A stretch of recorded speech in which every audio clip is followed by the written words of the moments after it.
बात करने से ही बात बनती है, बात करने से बन जाते हैं बिगड़े से बिगड़े हालात। तो अपनी दिल की बात करते रहिए। सलमान, आज हम बात करेंगे सलमान की। आज सलमान का क्लास 12th का रिजल्ट आया है। उसके सारे दोस्त पास हो गए मगर वो फेल हो गया है। वो इस बात पे यकीन नहीं कर पा रहा था, समझ नहीं पा रहा था कि वो कैसे फेल हो सकता है। वो तो क्लास का एक अच्छा स्टूडेंट है। फिर वो परेशान होते होते उसने सोचा कि क्या करूँ, कुछ समझ में नहीं आ रहा था। उसने झूठी खबर फैला दी कि फर्स्ट डिवीज़न पास हो गया है। अपने घर में फ़ोन करके बता दिया कि फर्स्ट डिवीज़न पास हो गया है। लेकिन ये झूठ उसका बहुत दिनों तक नहीं चलने वाला था। बकरे की अम्मा आखिर कब तक खैर मनाती। जब वो घर पहुंचता सब लोग उसे रिजल्ट दिखाने के लिए बोलते तो उसका झूठ तुरंत पकड़ा जाता। इन्हीं सब बातों से वो परेशान हो रहा था। फिर उसने फैसला किया कि वो घर जाएगा ही नहीं, किसी को अपना चेहरा दिखाएगा ही नहीं, और एक पार्क में जाके बैठ गया। गुमसुम, उदास, चुपचाप, बिल्कुल चुपचाप बैठा हुआ था। और उसकी दूसरी बेंच पर एक लड़की उसकी तरफ देख रही थी, उसके हर मूवमेंट पे निगरानी रख रही थी। मानो कोई चील जब किसी चूहे को पकड़ने के लिए अपना घात लगाता है तो देर तक घूर के जैसे उसे देखता है, उसी तरह उसे देख रही थी, देखते जा रही थी। फिर थोड़ी देर बाद जाकर उसके बगल में आके बैठ गई, मगर सलमान ने उसे इग्नोर कर दिया। फिर उस लड़की ने इनिशिएटिव लेते हुए उससे पूछा, अरे लग रहा है आप परेशान हैं, क्या हुआ? सलमान ने फिर भी उसे इग्नोर किया। फिर से अर्शिया ने कहा, अरे आप परेशान लग रहे हैं, मैं आप ही से बात कर रही हूँ। सलमान ने उसकी तरफ देखा और कहा, अरे प्लीज इरिटेट मत करो मुझे तुम, और तुम जहां बैठी थी वहीं जाके बैठ जाओ। और तुम कौन हो, मैं तुम्हें क्यों कुछ बताऊं? अर्शिया ने मुस्कुराते हुए कहा, यहाँ परेशान तो सब हैं यार, किसी न किसी बात से। अपना दुख बताने से दुख हल्का होता है, मन हल्का हो जाएगा, बताओ क्या हुआ?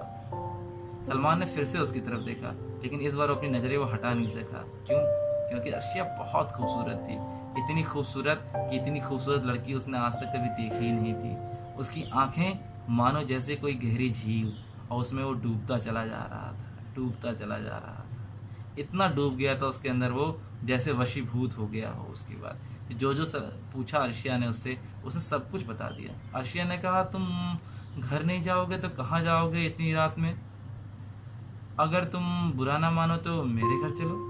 सलमान ने कहा, अरे तुम्हारे घर वाले बुरा नहीं मानेंगे, मैं एक लड़का हूँ और तुम लड़की हो। अरे बुद्धू, मैं अकेली रहती हूँ, कोई बुरा नहीं मानेगा, चलो, मेरे मकान मालिक बहुत अच्छे हैं। पहले तो सलमान ने संकोच किया, मगर फिर वो चल पड़ा उसके साथ। फिर रास्ते में अर्शिया ने उससे कहा, तुम परेशान मत हो, आज रात के लिए यहाँ रुक जाओ, सुबह में तुम्हारा कोई और इंतजाम करवा दूंगी। दोनों कमरे में गए। अर्शिया ने उसके लिए खाना बनाया, दोनों ने खाना खाया। खाना खाने के बाद, हाथ मुंह धोने के बाद उसने तौलिया मांगा अर्शिया से। अर्शिया ने अपना दुपट्टा बढ़ा दिया। सलमान को मानो लगा हो अर्शिया ने खुद को ऑफर कर दिया है। उसने दुपट्टे से मुंह पोंछा और फिर उसकी नज़र गई उस खुली हुई खिड़की पर। उसने कहा, रुको खिड़की बंद करता हूँ। वो खिड़की बंद ही कर रहा था, अर्शिया ने उसका हाथ पकड़ लिया। उसकी पकड़ बहुत मजबूत थी, वो उसे छुड़ा नहीं पा रहा था। फिर खिड़की तो नहीं बंद कर पाया वो, लेकिन अर्शिया को उसने अपनी तरफ खींच लिया। जब अर्शिया को छुआ उसने मानो उसको लगा हो जैसे उसने कोई मखमल का बिस्तर छू लिया हो, इतनी कोमल थी वो। धीरे धीरे दोनों एक दूसरे की आंखों में खो गए और अपनी हद से गुजर गए। इस बात से अनजान थे दोनों की कोई बैठा हुआ खिड़की पे उनकी इन सारे प्यार मोहब्बत के इस मोमेंट का वो वीडियो बना रहा था। दोनों ही सारी चीज़ों के बाद सो गए।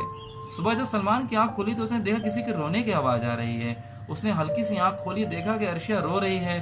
उसने उठने की कोशिश की तो उसके हाथ पैर बंधे हुए थे, वो कुछ कह पाता। एक आदमी, मोटा सा आदमी, उसे एकदम से मारने लगा। वो परेशान हो गई, क्या हुआ? फिर उसने उसकी रस्सियाँ खोली और उसे एक वीडियो दिखाई। अर्शिया काफ़ी शर्मिंदा थी, सलमान भी काफ़ी परेशान हो गया था कि इस बात से कैसे निकले। वो व्यक्ति था उनका मकान मालिक। सर पकड़ के बैठ गया था सलमान, समझ नहीं पा रहा था आखिर क्या हो रहा है। और अर्शिया हल्का सा मुस्कुराई, जैसे कोई शिकारी जब अपने शिकार को अपने जाल में फंसा लेता है तो सोचता है। सलमान उसके लिए कोई उसका पहला शिकार नहीं था, कोई पहला बकरा नहीं था जिसको वो हलाल कर रही थी। मगर सलमान को इन सब बातों का बिल्कुल पता नहीं था। वो चुपचाप बैठा गया, फिर से बैठ गया था। मकान मालिक ने कहा, जैसा मैं कहता हूँ वैसा तुम दोनों करना पड़ेगा, नहीं तो समझ लेना मैं इस लड़की का गला रेत दूंगा और ये वीडियो वायरल कर दूंगा, समझ लेना। सलमान क्योंकि उससे प्यार करने लगा था, उसकी सारी बातें मानने लगा। एक कमरे में बंद कर दिया गया अर्शिया को। डेली कोई ना कोई व्यक्ति आता, उसका रेप करता और चला जाता। सलमान चुपचाप कुछ ना कह पाता क्योंकि वो अर्शिया की जान बचाना चाहता था और उस वीडियो को वायरल होने से भी रोकना चाहता था। दोस्तों ये लोग आते थे बार बार रेप करने को, रेपिस्ट नहीं थे, वो कस्टमर्स थे अर्शिया के, और सलमान को बेवकूफ़ बनाया जा रहा था। ऐसे कई दिन गुजरे जा रहे थे। धीरे धीरे सलमान को भी उनकी टीम का हिस्सा बनना पड़ा था। कई बार जब किसी और व्यक्ति को फंसाना होता तो सलमान को उसकी जगह भेजा जाता। धीरे धीरे वो उनकी टीम में इन्वॉल्व होता चला जा रहा था। कई बार तो उसको भी जाना पड़ता था गले में लाल रुमाल बांध करके, एक अच्छे कपड़े पहनते हुए, एक प्ले बॉय की तरह।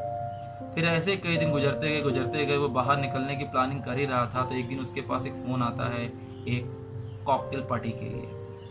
कॉकटेल पार्टी के बारे में एक बार बताया था अर्शिया ने। कॉकटेल पार्टी का मतलब उनकी लैंग्वेज में होता है जब एक व्यक्ति को एक से अधिक कस्टमर को खुश करना पड़ता है।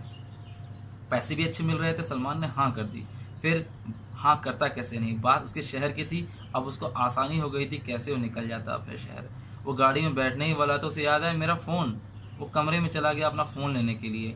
वो लोग कुछ बातें कर रहे थे मगर सलमान सुन नहीं पाया। कमरे से निकलने के बाद उसने अर्शिया को फ़ोन किया। उसने कहा कि अच्छे पैसे मिलने वाले हैं, मैं तुम्हें यहाँ से निकाल लूँगा और तुम तैयार रहना। अब वो चला गया वहाँ। फिर उसने अपने घर पर भी फ़ोन किया, कहा अब्बा मैं ठीक हूँ और मैं सब कुछ सही चल रहा है, मगर मैं किसी गलत चीज़ में फंस गया हूँ, मगर मेरी अब आंखें खुल गई हैं, मैं सुबह मिलने आ रहा हूँ आपसे। अब्बा तो बहुत परेशान थे।